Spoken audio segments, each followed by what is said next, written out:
Hello class 11th, आप सभी का मेरी इकोनॉमिक्स की क्लास में वेलकम है। हम चैप्टर फर्स्ट इकोनॉमिक्स का कंप्लीट कर चुके हैं, जिसका नाम था Indian economic at the eve of independence, यानी कि स्वतंत्रता की पूर्व संध्या पर हमारी भारत की जो अर्थव्यवस्था थी उसके क्या हालात थे, ये हम पढ़ चुके हैं।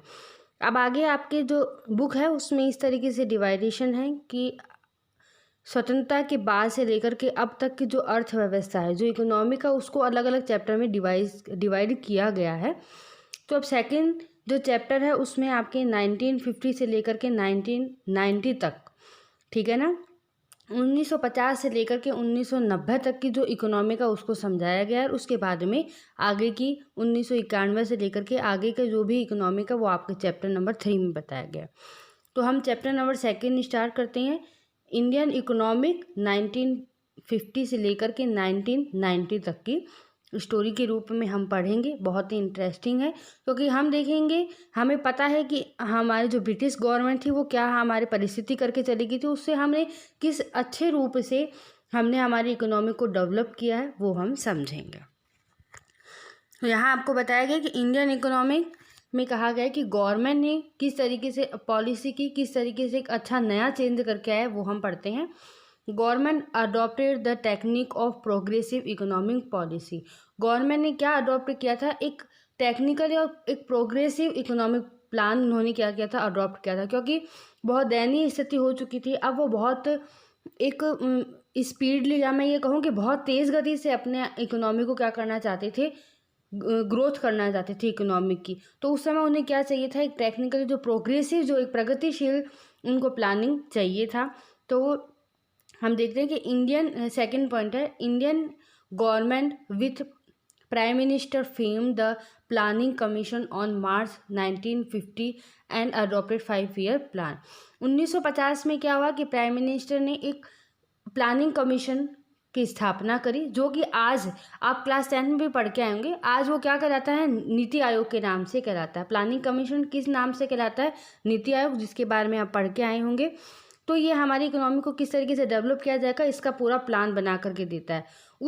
ये जो कमेटी बनाई गई थी, इसमें हमने यही देखता है इनका क्या उद्देश्य होता है कि हमारी इकोनॉमी की डेवलपमेंट के लिए एक स्ट्रैटेजी तैयार की जाती है। उस स्ट्रैटेजी को चुनने के लिए कहा गया कि आप 5-5 साल के प्लान बना करके हम इकोनॉमिक में वर्क करो।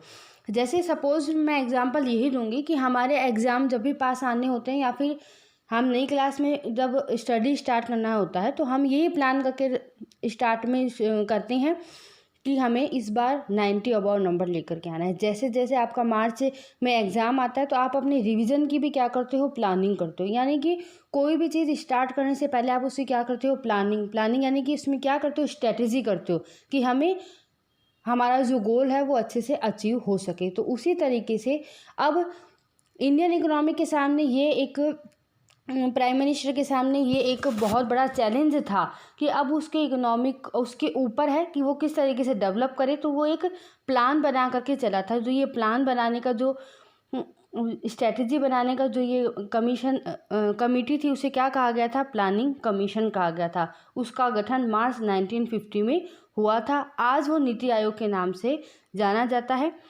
ठीक है। और 5-year प्लान में, जो कि हम पंचवर्षीय योजना में हम पढ़ भी, हमें पता भी है कि पंचवर्षीय योजना क्या होती है। यानी कि 5 सालों का बताया जाता है कि किस तरीके से इकोनॉमिक ग्रोथ करना होगा, कैसे आप अपने लिमिटेड रिसोर्स से आप अपने इकोनॉमिक को डेवलप कर सकते हैं। आगे थर्ड पॉइंट आ जाता है हमारा कि Indian government decide to adopt mix economic. तीसरी चीज़ें गवर्नमेंट ने क्या डिसाइड की थी कि हम मिक्स इकोनॉमिक के रूप में काम करेंगे। मिक्स इकोनॉमिक में आप क्या समझते हो कि प्राइवेट और गवर्नमेंट, यानी कि पूरी तरीके से इकोनॉमिक प्राइवेट भी नहीं होगी और पूरी तरीके से गवर्नमेंट भी नहीं होगी। दोनों मिक्स होगा। थोड़ा कंट्रोल गवर्नमेंट का भी होगा और थोड़ा हम प्राइवेट यानी कि निजी संस्थाओं को भी देंगे कंट्रोल, ठीक है। ये तो बात थी कि अब जो नया स्टार्ट हो रहा था उसमें गवर्नमेंट ने क्या क्या किया। तो फर्स्ट उन्होंने अडॉप्ट किया एक प्रोग्रेसिव इकोनॉमिक प्लानिंग। सेकेंड, उन्होंने एक कमेटी बिठाई जिसका नाम था प्लानिंग कमीशन, जो कि 1950 में। उससे उन्होंने क्या अडॉप्ट किया कि हम 5-5 साल का एक टारगेट लेकर के चलेंगे, कि हमें स्ट्रेटेजी बना करके चलेंगे हमारी इकोनॉमी की ग्रोथ की। सेकंड पॉइंट, थर्ड पॉइंट आया कि उन्होंने ये अडॉप्ट किया, ये डिसीजन लिया कि हम मिक्स इकोनॉमी के रूप में लेंगे, पूरा कंट्रोल प्राइवेट भी यानी कि पब्लिक को जनता को भी नहीं देंगे और पूरा कंट्रोल गवर्नमेंट के पास में भी नहीं रखेंगे। ठीक है, अब यहाँ एक वर्ड आया था इकोनॉमिक प्लानिंग। देखिए छोटे छोटे जो वर्ड आते हैं ये हमें इसलिए पढ़ना होता है इनकी डेफिनेशन को, क्योंकि कई बार 1 नंबर का क्वेश्चन इनसे अराइज हो जाता है। अब हम देखते हैं इकोनॉमिक प्लानिंग। देखो प्लानिंग के बारे में आप सभी को पता है, क्योंकि आप सभी भी क्या करते हैं, प्लानिंग करते हैं। कॉमर्स, आर्ट्स, साइंस, ये सब भी कुछ भी आपने सब्जेक्ट लिया है, इकोनॉमिक्स भी आपने पढ़ने का सोचा है, तो आपने पहले प्लानिंग की होगी कि हमें आगे फ्यूचर में क्या करना है। ठीक है, वो ये इकोनॉमिक, यानी अब हमें इकोनॉमिक प्लानिंग कर रहे हैं तो यहाँ पे यानी कि अर्थव्यवस्था की हम प्लानिंग करके चल रहे हैं। इसका एक मीनिंग जो कि हम इकोनॉमिक की लैंग्वेज में है वो हम समझ लेते हैं। It refer to utilise of countries resource. कहा गया है कि इकोनॉमिक प्लानिंग रेफर करता है कि utilisation of country resource, country के जो रिसोर्स है, जो कि हमें पता है कौन कौन से होते हैं रिसोर्स, 10th में ही हम पढ़ के आए हैं कि लैंड, लेबर, कैपिटल और फर्म। ये जो रिसोर्स है जो कि बहुत ही लिमिटेड होते हैं, लैंड है, लेबर है, कैपिटल पूंजी है, वो आपकी क्या है, बहुत ही लिमिटेड है। हमारी इंडिया के पास में भी क्या थी, बहुत ही कम पैसे थे, बहुत ही कम लैंड थी। उस एक लिमिटेड सोर्स से हम हमारी वांट्स को, हमारी इंडिया की वांट्स को किस तरीके से फुलफिल किया जा सके, और उसमें भी हम देखे थे कि जो सबसे पहले नेसेसरी चीज़ें थी, रोटी, कपड़ा और मकान, ही सबसे पहले हम मानते हैं कि बहुत ही मूलभूत आवश्यकता है, तो उसको कैसे फुलफिल किया जा सके एक लिमिटेड सोर्स से, उसकी प्लानिंग करना इकोनॉमिक प्लानिंग कहलाया था।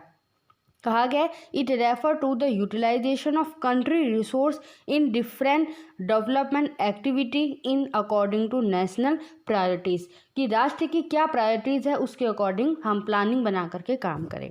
आई होप समझ में आ रहा होगा। एक बार हिंदी में भी देख लें कि भारत की अर्थव्यवस्था में कि सरकार ने क्या अपनाई, प्रगतिशील अर्थव्यवस्था की रोजगार की तकनीक अपनाई। सेकंड पॉइंट आ जाता है कि भारतीय सरकार ने 1950 में मार्च को योजना आयोग को अपनाया, जिसमें कि 5 वर्षीय योजना, पंचवर्षीय योजना के रूप में अपनाया।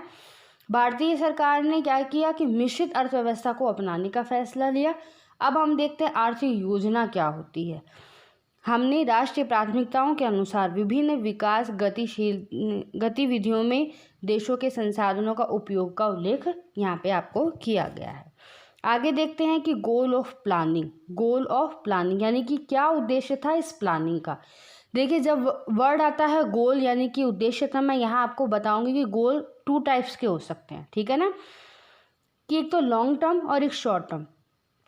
आपके पेरेंट्स ने आपको कहा है कि आपको पढ़ना है, कम से कम आपको डॉक्टर बनना है या आपको CA CS बनना है या इंजीनियर बनना है, तो ये आपने डिसाइड कर लिया था बहुत बचपन में ही। तो ये चीज़ क्या थी, ये लॉन्ग टर्म की आपकी थी, यानी कि बहुत ही लंबा आपने क्या किया था, गोल डिसाइड किया था। उसके लिए आपने छोटे छोटे जो कि शॉर्ट टर्म में गोल्स कहूँगी उद्देश्य आपने क्या लिए कि इसके लिए मुझे 10th क्लास में 90 अबव लाना है, 12th में 90 अबव लाना है, तब जाकर के मुझे आगे PMT या फिर जो CPT इन समय मुझे आगे। तो ये जब आप CPT में आए तो उस समय का आपने स्ट्रेटेजी अलग बनाई। तो ये क्या होती है, यानी कि इसी साल की जो मैं स्ट्रेटेजी अपना रही हूँ, इस साल हमने मार्च में एग्ज़ाम में हम 90 अबव लाएंगे, ये मेरी इस साल की प्लानिंग है। तो क्या हो गई, ये शॉर्ट टर्म हो गई। 11th में क्यों मुझे लाना है, क्योंकि मुझे CA बनना है, ठीक है, या मुझे RS बनना है। तो यहाँ क्या हो गया, वो आपके लिए लॉन्ग टर्म की प्लानिंग होगी। उसी तरीके से हम इकोनॉमिक प्लानिंग को भी देखेंगे कि शॉर्ट टर्म और लॉन्ग टर्म होती है। तो शॉर्ट टर्म में आप देखोगे कि 5-5 साल की, इस बार हम जो बना रहे हैं 5 साल की, वो शॉर्ट टर्म में आएगी। क्यों कर रहे हैं हम ये प्लानिंग, क्योंकि हमारी इंडिया की इकोनॉमी ग्रोथ करे। तो ये ग्रोथ करे हमारी इकोनॉमी की, क्या हो गया, एक लॉन्ग गोल हो गया हमारा। तो एक बड़े गोल को अचीव करने के लिए कुछ छोटे छोटे स्ट्रेटेजी बना करके हम चलते हैं।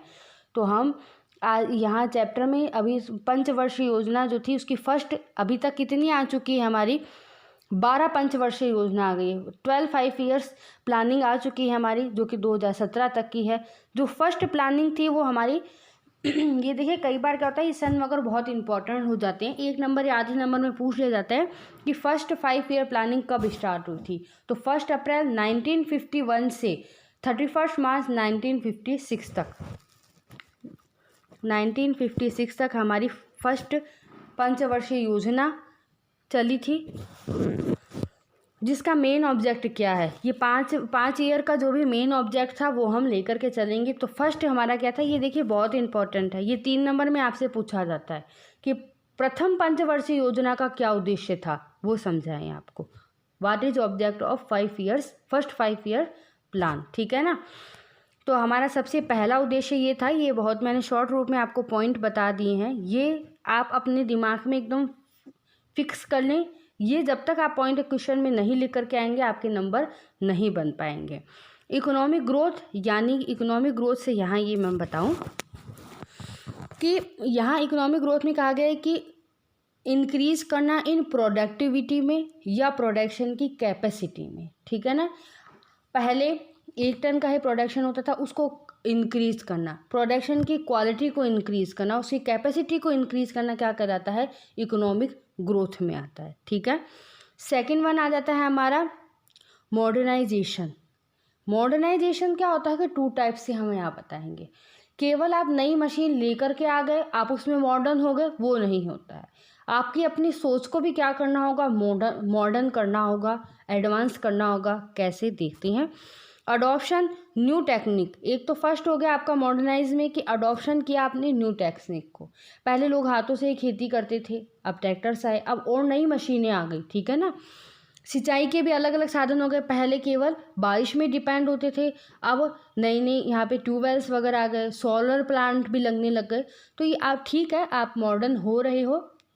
फर्स्ट पंचवर्षीय में भी यही था कि हम मॉडर्न होंगे, कैसे, नई टेक्निक्स लाके। सेकंड वन था कि put necessary change in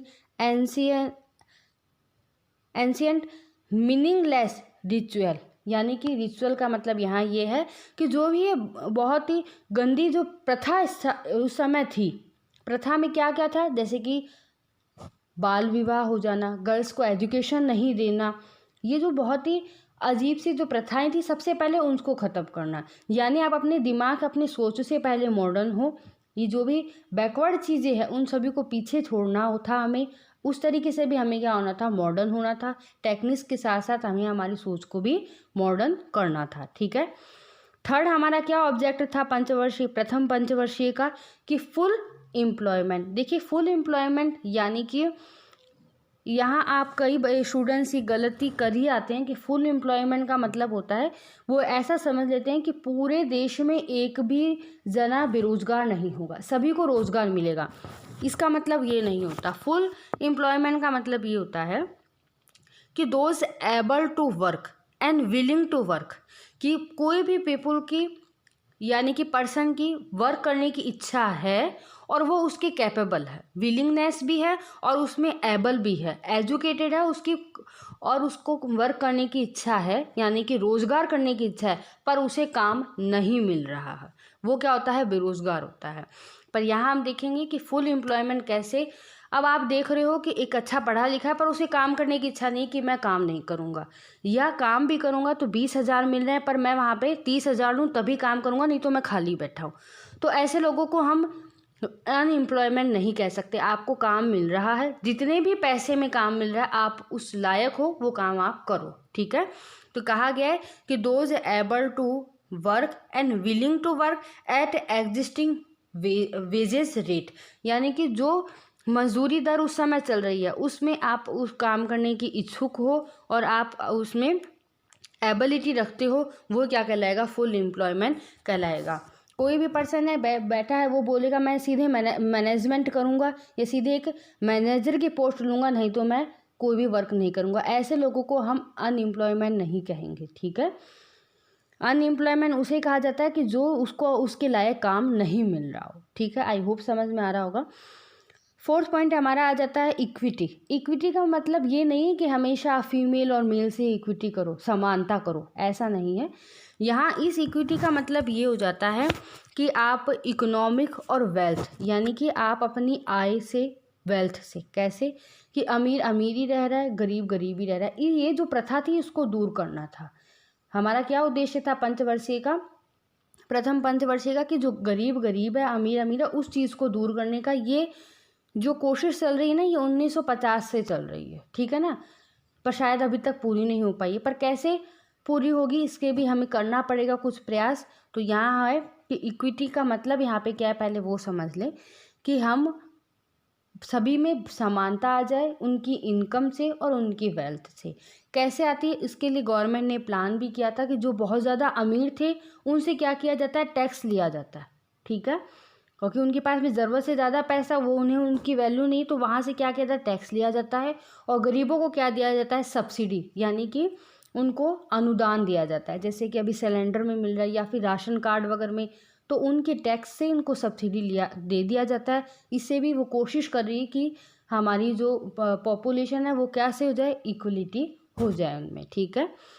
fifth point आ जाता है हमारा कि सेल्फ रिलायंस। सेल्फ रिलायंस का मतलब यहाँ ये आ जाता है कि कोई भी गुड्स है वो हम कम से कम इंपोर्ट करें, यानी कि जो गुड्स और सर्विस है वो हम बाहर से कम मंगवाएं और यहीं डोमेस्टिक प्रोडक्ट को क्या करें, बढ़ावा दें। भारत के अंदर ही कैसी ऐसी इंडस्ट्री लगाएं, या भारत के अंदर, डोमेस्टिक का मतलब घरेलू, भारत के अंदर ही हमारा प्रोडक्शन को क्या करें, बढ़ाएं, जिससे क्या होगा, यहाँ की इंडस्ट्री भी इंक्रीज होगी, यहाँ के लोगों को रोज़गार मिलेगा, न कि हम बाहर से हमारा माल बनाए, यानी कि सेल्फ रिलायंस, सेल्फ डिपेंडेंट, आत्मनिर्भर हम बने। आई होप आप सभी को ये समझ में आया होगा कि पहली पंचवर्षीय योजना का जो बनाने का उद्देश्य था वो क्या था। पहली पंचवर्षीय योजना 1 अप्रैल 1951 से शुरू हुई थी। इसके 5 उद्देश्य हम अभी बता देते हैं। आर्थिक विकास करना, आधुनिकीकरण करना, नई तकनीक को अपना करके, और जो ये अनुष्ठान वगैरह जो मतलब निरर्थक जो ये रीतियाँ जो प्रथा चला रखी है उसको ख़त्म करना, पूर्ण रोजगार करना, इक्विटी और सेल्फ रिलायंस करना, ठीक है। आज के हमने हमारे चैप्टर में यही देखा कि हमें क्या पढ़ना है और किस लेवल में पढ़ना है। तो यानी हम अभी जो इकोनॉमिक की प्लानिंग की गई थी ग्रोथ की, उसके बारे में पढ़ रहे हैं, जो कि पंचवर्षीय योजनाएं हैं। अब जो प्रथम पंचवर्षीय योजना हमारी चल रही है 1951 से लेकर के 1956 तक चली थी, उसके बारे में हम पढ़ेंगे कि किस किस तरीके से हमने गोल पढ़ लिए कि ये उद्देश्य थे। अब ये कैसे वर्क किया था वो हम हमारी नेक्स्ट क्लास में पढ़ेंगे कि एग्रीकल्चर में कैसे वर्क हुआ था प्रथम पंचवर्षीय योजना में। आई होप आप सभी को ये लेक्चर समझ में आया होगा। Thank you.